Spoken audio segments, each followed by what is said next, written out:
สวัสดีท่านผู้ชมที่เคารพนำท่านผู้ชมมาติดตามข่าวกีฬามาเบิ่งบรรยากาศขบวนแห่ทวนไฟงานมหกรรมกีฬาแห่งชาติครั้งที่12จุดที่4อยู่เมืองจันทบุรีเมื่อวันที่24ตุลา2025นำโดยท่านผู้วงคำสาวรองเจ้าของนครหลวงเวียงจันทน์คณะพิศอกระดับชาติรองประธานจัดงานกีฬาแห่งชาติครั้งที่12มีท่านภูลแก้วเหล่าอินกรรมการประจำพรรคแขวงหลวงน้ำทาท่านเพชรพิไซศูนย์วิไลรองเจ้าแขวงสัญญบุรี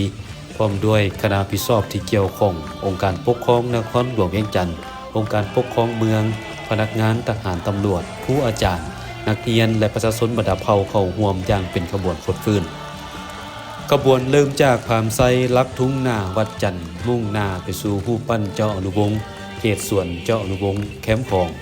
โดยพัดเปลี่ยนกันแล่นถือทวนไฟ3จุดระยะทางจุดละ200เมตร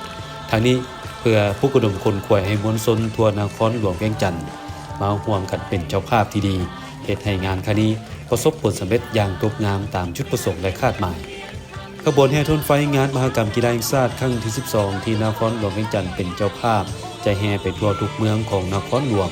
จุดมิตรเมืองสังทองเมื่อวันที่12ตุลาผ่านมาจุดที่2อยู่เมืองนาไซทองวันที่17ตุลาจุดที่3เมืองสีโคตรตะบองวันที่21ตุลาจุดที่4เมืองจันทบุรี24ตุลา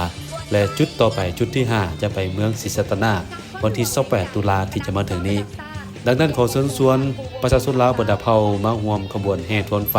อันมีความหมายความสำคัญนี้เพื่อเต้าโฮมพลังความสามัคคีเป็นปึกแผ่นให้ขบวนการและงานครั้งนี้ดำเนินไปด้วยบรรยากาศที่ฟดฟื้นมวลซืนและได้รับผลสำเร็จตามคาดหมาย